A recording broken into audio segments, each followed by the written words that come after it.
बच्चों, I am Rashmi your maths teacher. तो आज हम इस एक्सरसाइज को खत्म कर रहे हैं। ओनली 3 क्वेश्चन हमारे यहाँ पे बचे हुए हैं। तो question number 30 is the number of bacterias in a certain culture doubles every hour. तो यहाँ पे आपको क्या कह रहे हैं कि कोई बैक्टीरिया है वो एवरी आवर यहाँ पे क्या हो जाते हैं, डबल हो जाते हैं। लाइक कि अगर अभी वो 5 है तो 1 घंटे बाद वो 10 हो जाएंगे, फिर 1 घंटे बाद वो 10 के डबल यानी 20 हो जाएंगे, फिर 20 के डबल यानी कि 40 हो जाएंगे। ठीक है। If there were 30 bacteria present in the culture originally, तो सबसे पहले क्या थे उस कल्चर में 30 बैक्टीरिया थे। देखो यहाँ पे सिंपल हम कल्चर को छोड़ देते हैं, एक पॉट लेते हैं हम यहाँ पे इस तरह से। ये मैंने एक यहाँ पे एक इस तरह से पॉट बना दिया। अब इसने कहा कि फर्स्ट हमने जब देखा स्टार्टिंग में इसके अंदर टोटल 30 बैक्टीरिया थे, यानी कि यहाँ पे अभी टोटल कितने बैक्टीरिया, 30। अब क्या हुआ, ये है अभी इनिशियल, मतलब सबसे जो पहला जब हमने डाले हैं तभी। अब ये कह रहा है कि सबसे पहले 30 थे, अब फर्स्ट आवर बाद क्या हो जाएंगे, ये 30 के डबल हो जाएंगे। 30 के डबल यहाँ पे कितने हो जाएंगे, 60। तो ये फर्स्ट आवर में, फर्स्ट आवर यानी 1 घंटे बाद, यानी यहाँ लिखे आफ्टर फर्स्ट आवर, यहाँ पे क्या हो जाएंगे, डबल हो जाएंगे। 30 के डबल कितने हो जाएंगे, यहाँ पे 60 हो जाएंगे। फिर आफ्टर सेकेंड आवर, दूसरे घंटे के बाद कितने हो जाएंगे, तो 60 के डबल हो जाएंगे, यानी कि ये कितने हो जाएंगे, 120 हो जाएंगे। और ऐसे ऐसे इनकी ग्रोथ यहाँ पे चलती रह रही है। ठीक है। तो ये इस तरह से उनकी ग्रोथ हो रही। तो फिगर से आपको अच्छे समझ में आ रहा है कि स्टार्टिंग में 30 बैक्टीरिया हमने इसमें डाले इसके अंदर। फिर जब 1 घंटे बाद मैंने जाकर चेक किया तो 1 घंटे बाद हम कहां पहुंच गए, यहां पहुंच गए, यहां से यहां आ गए।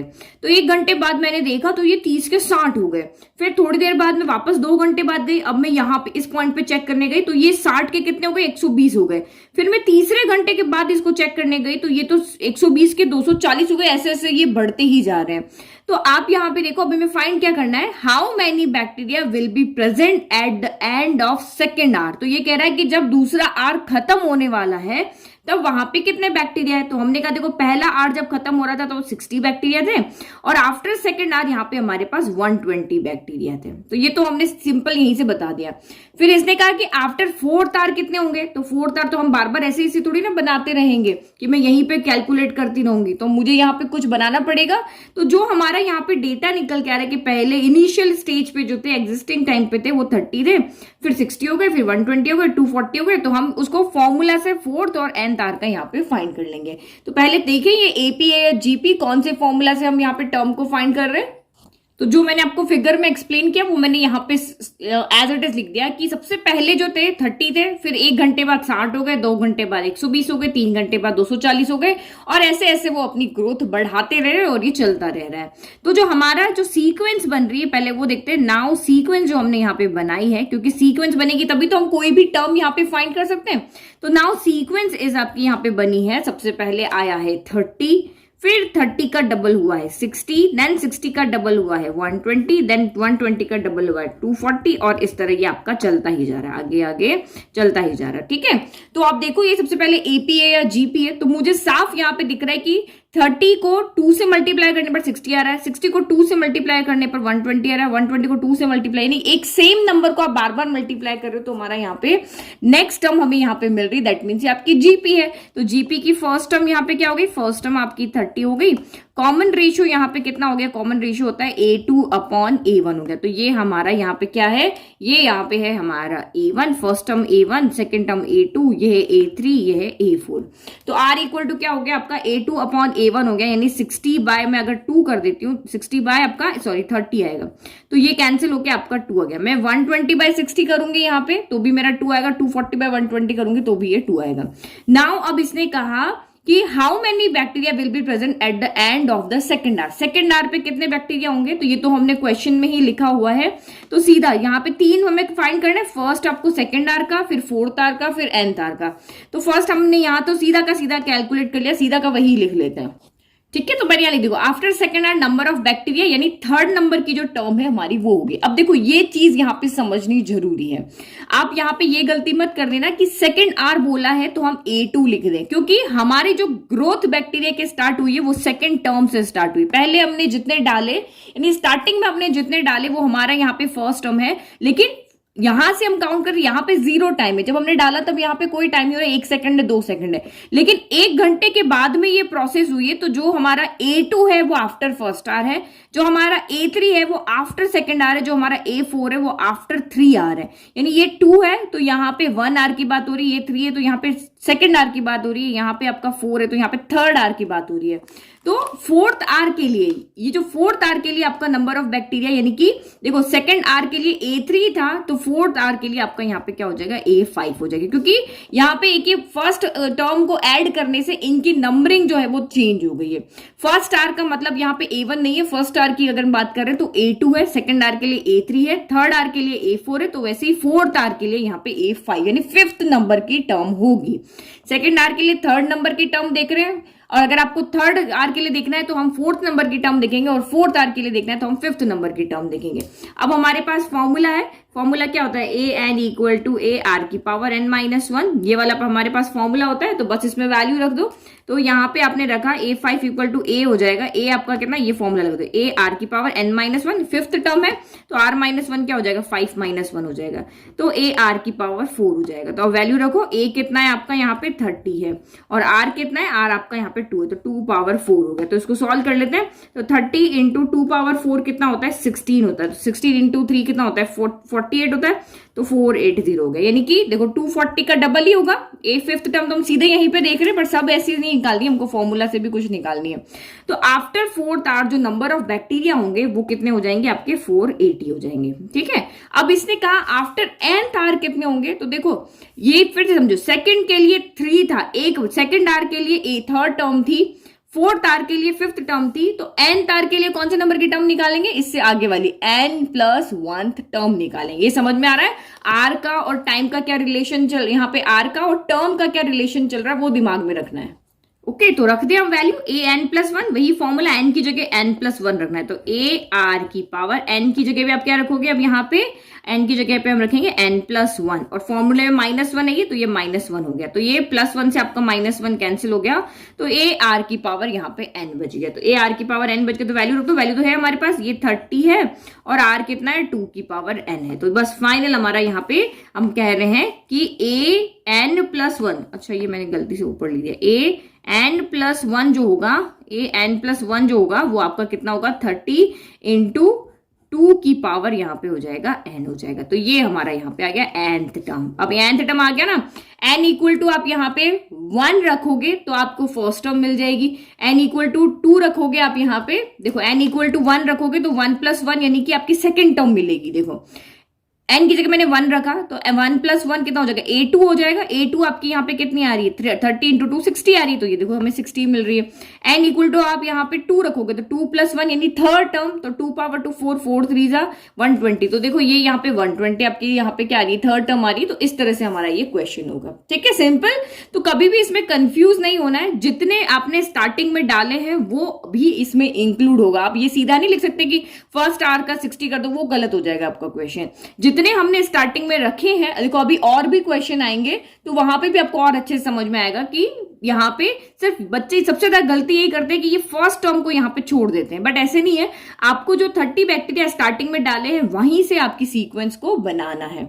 ये नहीं होगा तो ये कैसे आएगा, जब हमने कुछ डाला है उसका डबल ही तो करेंगे, तो ये भी तो इंक्लूड होगा ना। नाउ नेक्स्ट देखो, नाउ क्वेश्चन नंबर 31 हमें क्या कह रहा है, what will ₹500 amount to in 10 years after its deposit in a bank which pays annual interest rate of 10% compounded annually। कुछ भी समझ में नहीं आया, क्यों, क्योंकि अभी तक तो हम कंपाउंड इंटरेस्ट या कंपाउंडेड एनुअली ये भी भूल गए हैं, और क्वेश्चन भी हमें बहुत ज्यादा घुमा फिरा के दिया। सीधे से यहाँ पे नहीं कहा है कि आप बैंक में 500 रुपए जमा कराओगे, 10 साल के बाद आपको 10% रेट पे कंपाउंड करके, कंपाउंड इंटरेस्ट लगा के 10 साल के बाद भी आपको कितने पैसे मिलेंगे। सीधा क्वेश्चन नहीं दिया आपको, यहाँ पे क्या पूछा है, What will ₹500 अमाउंट, तो ये कह रहा है कि अगर आप बैंक में जाकर के या कहीं पे भी जाके, नहीं बैंक में सॉरी, तो बैंक में जाकर के ₹500 जमा कराते हो तो 10 साल के बाद में अब बैंक में पैसे जमा कराओगे तो आपको इंटरेस्ट भी तो मिलता है कि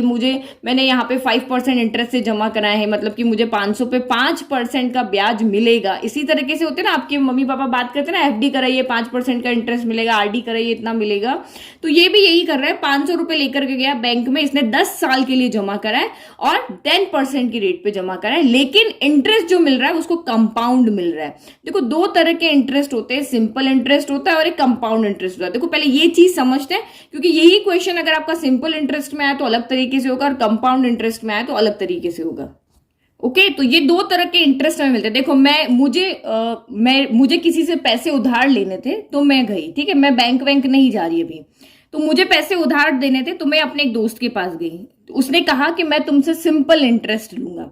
फिर मैं एक और दोस्त के पास गई, क्योंकि हम जब भी कोई चीज लेते तो कम से कम एक दो जगह से तो ट्राई करते ना कि क्या रेट मुझे जहां कम पड़ रही वहां पे लेंगे, जहां पे मेरा फायदा हो रहा है वहां से लेंगे।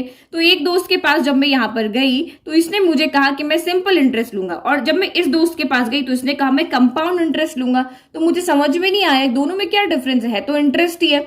तो देखो, सिंपल इंटरेस्ट यहाँ पे क्या होता है कि अगर मैंने अपने दोस्त से 100 रुपए मांगे, मैंने अपने दोस्त को कहा कि मुझे 100 रुपए दे दो, मुझे यहाँ पे 5 महीने के लिए दे दो, मैंने ये बोला कि मुझे 5 महीने के लिए 100 रुपए चाहिए, तो वो क्या करेगा, वो कहेगा कि आपको है ना, मुझे फ्री में तो देगा नहीं, आप दोस्त देखो फ्री में देते, बट यहाँ हम एक कंडीशन बना रहे हैं। तो उसने कहा कि तुम जो है ना, मुझे इसका जो ब्याज दोगे, मुझसे 100 रुपए ले रहे हो, वो मुझे सिंपल इंटरेस्ट पे देना, और उसकी जो रेट होगी वो 10% होगी, यानी कि 100 का 10% तुम्हें हर महीने मुझे ब्याज देना पड़ेगा। तो सबसे पहले मैंने उससे 100 रुपए ले लिए। फिर जब देखो, स्टार्टिंग में तो मैंने पैसे लिए, अभी तो पहला दिन लिए, तो 30वें दिन अब मुझे उसको क्या करना पड़ेगा, ब्याज देना पड़ेगा। यानी पूरा एक महीना जब मेरा खत्म हो जाएगा तो मुझे ब्याज देना पड़ेगा। तो कितना ब्याज देना पड़ेगा, तो 100 का 10% मुझे ब्याज देना पड़ेगा। तो 100 का 10% आपका यहाँ पे कितना हो गया, 100 इंटू 10/100 हो गया।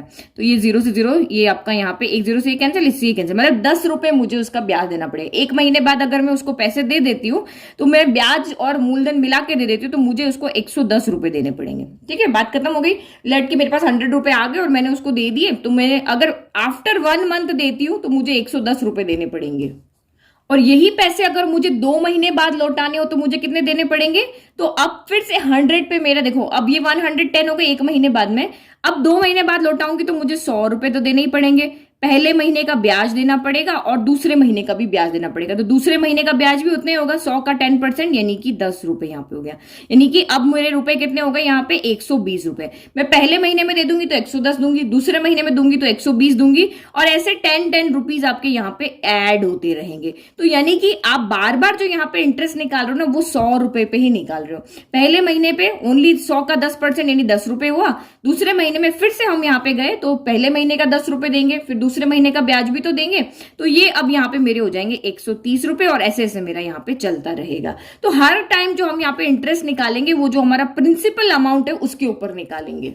तो ये तो बात मुझे समझ में आ गई कि यहाँ पे हर बार जो होगा 10 रुपए ऐड होता रहेगा, क्योंकि हर बार इस पे निकलने वाला जो इंटरेस्ट होगा वो आगे आगे जुड़ता रहेगा। तो ये तो मुझे समझ में आ गया कि भाई पहले महीने में इतना दूंगी, दूसरे महीने में 110, पहले महीने में अगर मैंने पूरा पैसा यहाँ पे ब्याज समेत देना तो 110 दूंगी, दूसरे महीने में अगर मुझे देना है तो मैं 120 रुपए मुझे अपने दोस्त को फिर से देने पड़ेंगे। 100 रुपए लिए तो 120 दूंगी। अगर तीसरे महीने में अपने पूरा कैंसिल कर देती हूँ, अब मेरा लोन हो गया पूरा, तो मुझे 100 की बजाय 130 देने पड़ेंगे, और चौथे महीने में पूरा करूंगी तो मुझे 140 देने पड़ेंगे, पांचवें महीने में मुझे 150 देने पड़ेंगे। हर बार 10 रुपए बढ़ जाएंगे। लेकिन अब मैं अपने दूसरे दोस्त के पास गई, मैं इसकी भी बात सुन लेती हूँ कहां पे मुझे फायदा है। तो सेम यहां से भी मैंने 100 रुपए लिए, वही रेट जो मैंने यहाँ पे, इसने भी मुझे कहा कि 10% लिया, लेकिन अब जो यहाँ पे है वो मेरा कंपाउंड इंटरेस्ट है। तो कंपाउंड इंटरेस्ट यहाँ पे क्या होता है, देखो मेरे पास इस क्वेश्चन को सॉल्व करने का फॉर्मूला है, मैं बहुत सिंपल इसको सिंपल इंटरेस्ट का फॉर्मूला लगा के, कंपाउंड इंटरेस्ट का फॉर्मूला लगा के सॉल्व कर सकती हूँ। लेकिन हमें यहाँ एपी जीपी बना करके सॉल्व करना, तो हम ये यहाँ पे जीपी को एक सीक्वेंस बना रहे हैं, बाद में देखेंगे ये एपी है या जीपी है। तो यहाँ पे इस तरह से सीक्वेंस बना रहे हैं। देखो पहला महीना मेरा यहाँ पे स्टार्ट हुआ, तो सबसे पहले तो मेरे पास 100 रुपीज हुए। अब एक महीने बाद में जब इसको अगर पैसे दे रही हूँ, एक महीने बाद ही मैं इसको दे रही हूँ, तो यहाँ पर भी सेम लगेगा। 100 का 10% यानी 110 रुपए ही मुझे देने पड़ेंगे। ये कैसे आ रहा है मेरा, 100 रुपया प्लस 100 का 10%, 100 का यहाँ पे क्या हो गया, 10% हो गया। अब यहां से बात आपकी चेंज रहेगी। अब मैं यहाँ पे गई इसके पास में 2 महीने बाद, मैं 2 महीने बाद पैसे चुकाने गई, तो अब मुझसे कितने पैसे मांगेगा?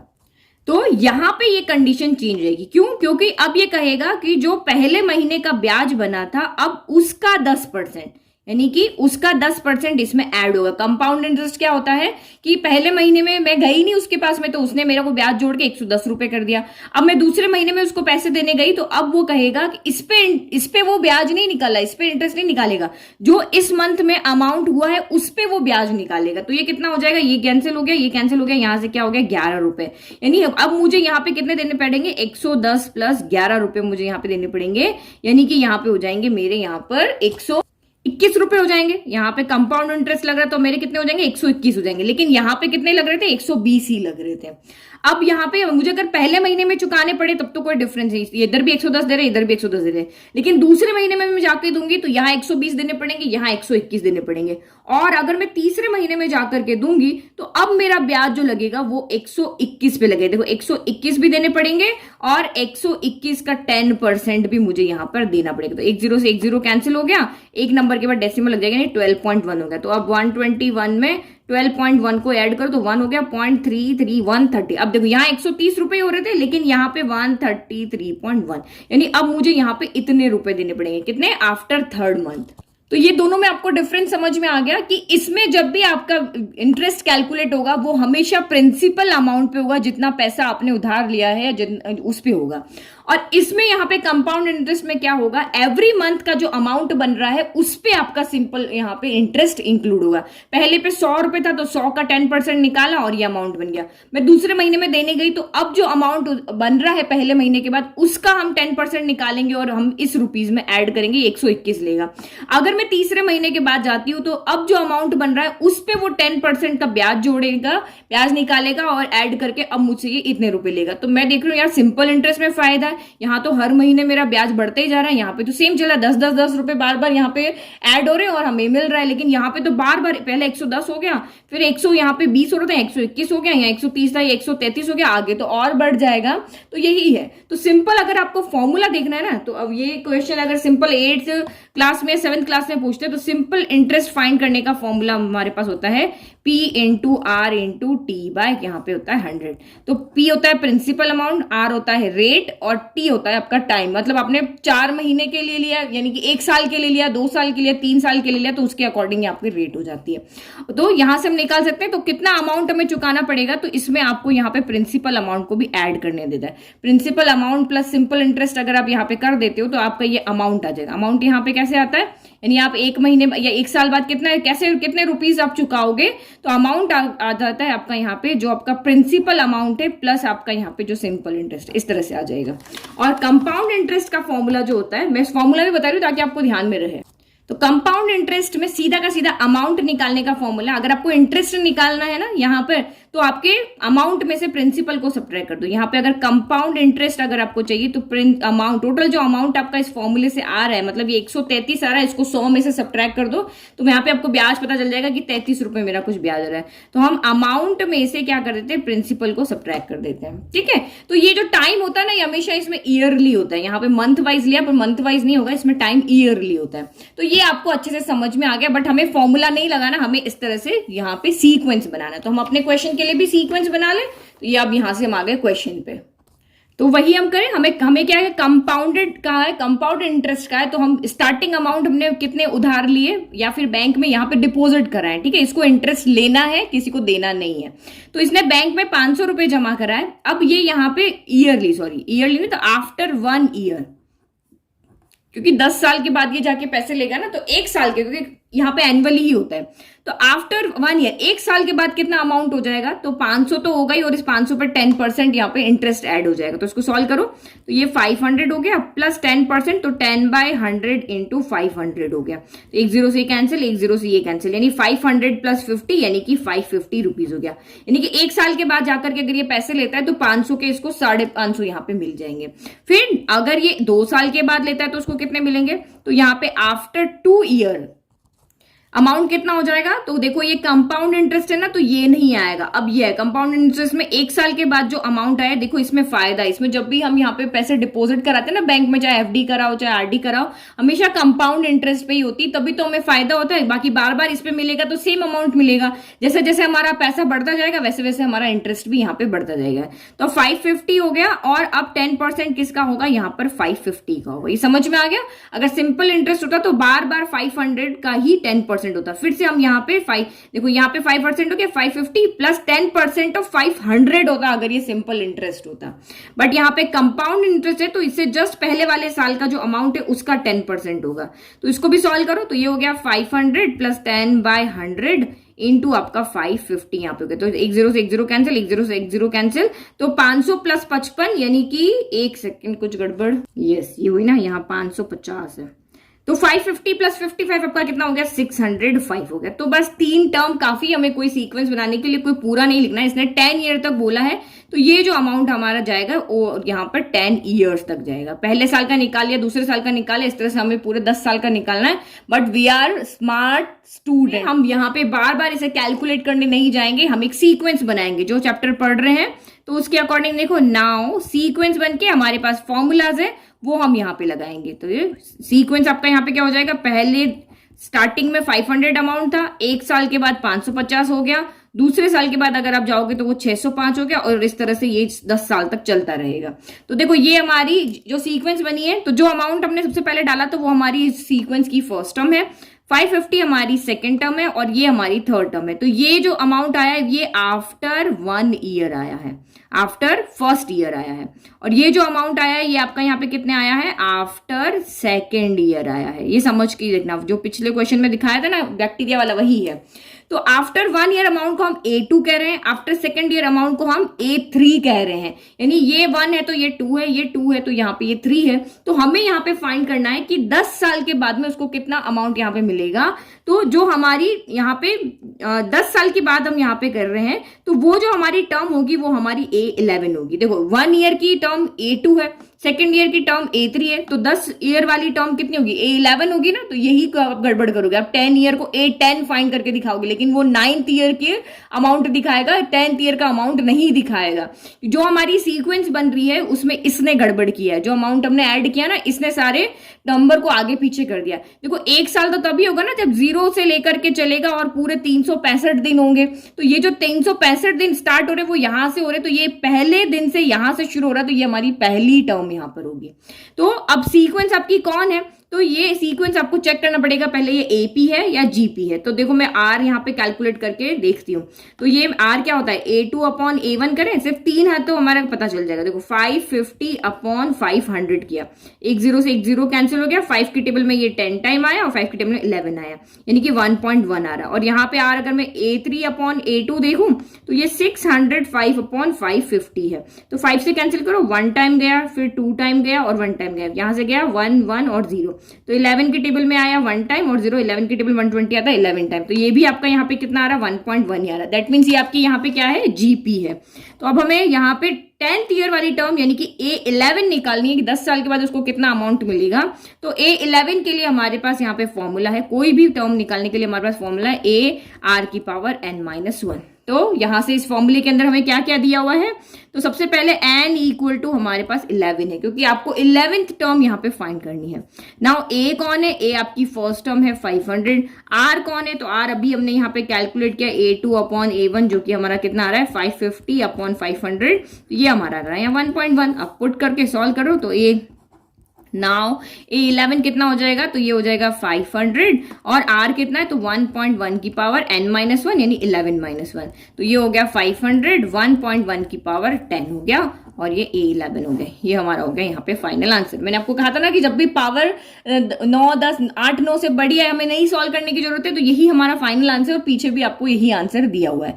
तो ये क्वेश्चन थोड़े से कंफ्यूजिंग इस सीक्वेंस को लेकर के हैं कि आप यहाँ पे ये भूल जाते हो कि ये 10 ईयर की बात करें तो आप A10 कैलकुलेट कर लेते हो। सेम इससे पहले भी बैक्टीरिया की बात करते हैं ना कि n टाइम के बाद कितना होगा, तो आप उसको nth टर्म फाइंड कर लेते हो, वो नहीं करना है। ये जो फर्स्ट यहाँ पे इंक्लूड हो रहा है ये एक एक्स्ट्रा इंक्लूड हो रहा है, तो इसकी वजह से ये नंबर की टर्म यहाँ पे आगे आगे एक बढ़ गई है। नाउ लास्ट क्वेश्चन, तो ये क्वेश्चन हमें कह रहा है if arithmetic mean and geometric mean of roots of quadratic equations are 8 and 5। तो कुछ समझ में नहीं आया, तो हमें तो सिर्फ अभी तक एक क्वाड्रेटिक इक्वेशन समझ में आई है, ठीक है।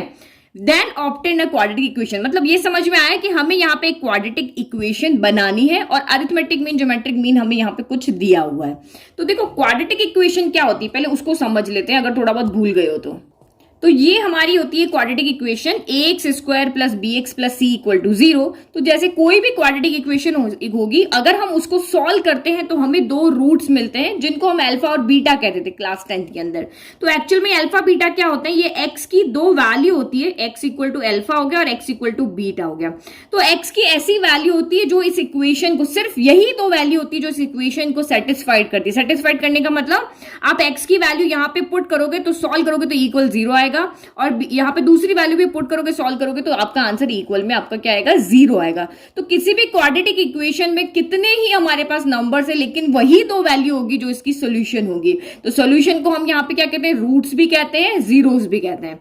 तो ये तो हमें क्वाड्रेटिक इक्वेशन समझ में आ गई। अब इसने क्या कहा कि कोई भी एक क्वाड्रेटिक इक्वेशन है उसके जो रूट्स हैं, रूट्स कौन है, हमने अल्फा बीटा लेट किया है, तो उन रूट्स का जो अरिथमेटिक मीन है वो 8 है और उन रूट्स का जो ज्योमेट्रिक मीन है वो आपका यहाँ पे 5 है। ये आपका कह रहा है। देखो अरिथमेटिक मीन यहाँ पे क्या होता है, ये क्वाड्रेटिक इक्वेशन है, इसके दो रूट, एक अल्फा है और एक बीटा है। तो ये जो आपके इसके रूट्स हैं, इन दोनों का अगर आप अरिथमेटिक मीन निकालते हो तो वो आपको यहाँ पे दिया हुआ है कितना, 8। और अगर इन्हीं अल्फा और बीटा का अगर आप ज्योमेट्रिक मीन निकालते हो तो वो आपका यहाँ पे दिया हुआ है 5। समझ में आ रहा है, कोई भी दो नंबर है उनके बीच का हम अरिथमेटिक मीन भी निकाल सकते हैं, हम ज्योमेट्रिक मीन भी निकाल सकते हैं। अरिथमेटिक मीन निकालने का फॉर्मूला हमारा होता है a प्लस बी बाई 2, तो यहाँ पे होगा अल्फा प्लस बीटा बाई 2। और अगर ज्योमेट्रिक मीन निकालना है तो ज्योमेट्रिक मीन निकालने का फॉर्मूला होता है g equal to under root a b होता है, तो यहाँ पे under root of alpha beta हो जाएगा। तो दैट मीन्स हमें अगर मुझे यहाँ पे अल्फा और बीटा पता है तो मैं इजीली यहाँ पे अरिथमेटिक मीन निकाल सकती हूँ। बट हमें यहाँ पे उल्टा कहा है, हमें यहाँ पे कहा है कि आपको अरिथमेटिक मीन यहाँ पे दिया हुआ है और अल्फा बीटा निकालना है। यहाँ ज्योमेट्रिक मीन आपको दिया हुआ है और आपको अल्फा बीटा यहाँ पर निकालना है। क्यों निकालना है, क्योंकि हमें एक क्वाड्रेटिक इक्वेशन बनानी है और क्वाड्रेटिक इक्वेशन बनाने का फॉर्मूला हमें क्लास 10th में अच्छे से याद है। ये देखो क्वाड्रेटिक इक्वेशन अगर बनानी तो उसका फॉर्मूला आपका क्या होता है, x square minus sum of zeros होता है, यही होता है ना, सम ऑफ जीरोस अगर भूले ना हो तो, into x plus product of zeros, यही होता है प्रोडक्ट ऑफ जीरोस। यही हमारा फॉर्मूला था, इसको शॉर्ट फॉर्म में लिखे तो ये हो गया X square minus sum of zeros यानी alpha plus beta into X, product of zeros यानी अल्फा बीटा और इक्वल 0। इक्वेशन है तो इक्वल 0 जरूर होगा। तो हमें अगर ये क्वाड्रेटिक इक्वेशन बनानी है तो मुझे अल्फा बीटा चाहिए, यानी मुझे सम भी चाहिए अल्फा बीटा का और प्रोडक्ट भी चाहिए। तो हम यहां से सम लेकर के आ जाएंगे, यहां से प्रोडक्ट लेकर के आ जाएंगे, यहां पुट कर देंगे और हमारी क्वाड्रेटिक इक्वेशन बन जाएगी। देखो कितना ईजी क्वेश्चन हो गया। तो यहाँ गिवन क्या है आपको पहले वो लिखे, तो let root of quadratic equations are alpha and beta. इस क्वाड्रेटिक इक्वेशन के जो रूट है वो अल्फा एंड बीटा है, ये मैंने इधर रफ में लिखा था। तो नाउ क्वेश्चन में आपको दिया हुआ है कि 8 जो है वो इन दोनों रूट्स का अरिथमेटिक मीन है। दैट मीन्स यहाँ पे क्या हो गया, अल्फा यहाँ है, 8 यहाँ है और बीटा यहाँ है। अरिथमेटिक मीन यानी 8 यहाँ पे आपको क्या दिया हुआ है, अरिथमेटिक मीन दिया हुआ है। तो हमें अरिथमेटिक मीन निकालने का फॉर्मूला पता है, वी नो दैट जो हमारा अरिथमेटिक मीन होता है, अगर नंबर हमारे इस फॉर्म में है, ए बी सी की फॉर्म में है या ए सी की फॉर्म में, तो जो आपका अरिथमेटिक मीन होता है वो क्या होता है आपका a प्लस बी बाय 2 होता है। तो यहाँ पे a कौन है, यहाँ a है अल्फा और यहाँ पे a b के बीच में ले लेते हैं, और b कौन है आपका यहाँ पे बीटा है। तो वैल्यू पुट कर लो यहाँ पे, तो ये हम यहाँ पे सीधा का सीधा बता देंगे कि अरिथमेटिक मीन जो है वो हमारा आएगा अल्फा प्लस बीटा बाय 2 से आएगा। तो अरिथमेटिक मीन तो हमें क्वेश्चन में दिया हुआ है, तो this implies 8 equal to alpha plus beta by 2 हो जाएगा। अब ये फॉर्मूले के अंदर मुझे अल्फा प्लस बीटा रखना है ना, तो मैं 2 को उधर भेज देती हूँ। तो this implies 8 into 2 equal to आपका क्या हो जाएगा, अल्फा प्लस बीटा हो जाएगा, यानी कि 16 जो हो जाएगा वो हमारी अल्फा प्लस बीटा की वैल्यू हो जाएगी। ठीक है, अब नाउ दूसरा आपको यहाँ पे क्या कहा है कि जो 5 है वो ज्योमेट्रिक मीन है अल्फा एंड बीटा का। तो सेकंड इसने क्या कहा कि जो 5 है वो ज्योमेट्रिक मीन है अल्फा एंड बीटा का, तो हमने बीच में लिख दिया, और ये 5 आपका ज्योमेट्रिक यहाँ पे क्या है, मीन है। तो ज्योमेट्रिक मीन फाइंड करने का फॉर्मूला होता है under root of a b, तो ए हमारा अल्फा है, बी हमारा यहाँ पे बीटा है। तो ज्योमेट्रिक मीन इक्वल टू क्या हो जाएगा, under root of alpha into beta. तो ज्योमेट्रिक मीन तो हमें क्वेश्चन में दिया हुआ है, तो 5 equal to under root of alpha into यहाँ पे क्या हो जाएगा, बीटा। तो हमें तो यहाँ पे अगर इक्वेशन बनानी है तो अल्फा बीटा चाहिए यहाँ पे, तो मैं यहाँ पे क्या करती हूँ, स्क्वायरिंग बोथ साइड कर देती हूँ, जो वैल्यू मुझे चाहिए वो मैं यहाँ पे लिख देती हूँ। तो ये हो गया स्क्वायरिंग बोथ साइड, तो स्क्वायरिंग बोथ साइड किया तो ये 5 का स्क्वायर हो गया और ये under root of alpha beta का स्क्वायर हो गया। तो ये आपका 5 का स्क्वायर हो गया 25 और इक्वल टू ये हो गया आपका अल्फा बीटा हो गया। तो ये दोनों वैल्यू हमारी यहां से आ गई है। अब हमें क्वाड्रेटिक इक्वेशन बनानी, क्वाड्रेटिक इक्वेशन के लिए sum of zeros and product of zeros चाहिए, तो वो हमने यहाँ पे लिख दिया है। तो ये हो गई हमारी क्वाड्रेटिक इक्वेशन, वैल्यू रख दो इसके अंदर। तो ये x square minus alpha plus beta कितना आ रहा है आपका यहाँ पर, तो ये आ रहा है 16x, और अल्फा बीटा कितना आ रहा है, तो 25 आ रहा है। तो ये हो गया आपका 0। तो ये बन गई यहाँ पे हमारी क्वाड्रेटिक इक्वेशन। ये बनानी थी, तो अगर आपको दो के बीच में अरिथमेटिक मीन और ज्योमेट्रिक मीन दिया हुआ है तो वहां से इजीली हम रूट्स का sum of roots, product of roots find कर सकते हैं इसमें पुट करके, और हम यहाँ पे एक क्वाड्रेटिक इक्वेशन को बना सकते हैं। तो आई होप आपको ये एक्सरसाइज बहुत अच्छे से समझ में आई है। 9.3 के टोटल 32 क्वेश्चन अब आप एग्जाम में आते तो अच्छे से सॉल्व कर पाओगे। तो अगर आपको वीडियो पसंद आ रही है तो प्लीज चैनल को लाइक जरूर करें और अपने फ्रेंड्स के साथ इसको शेयर भी करें और सब्सक्राइब भी करें। Thank you.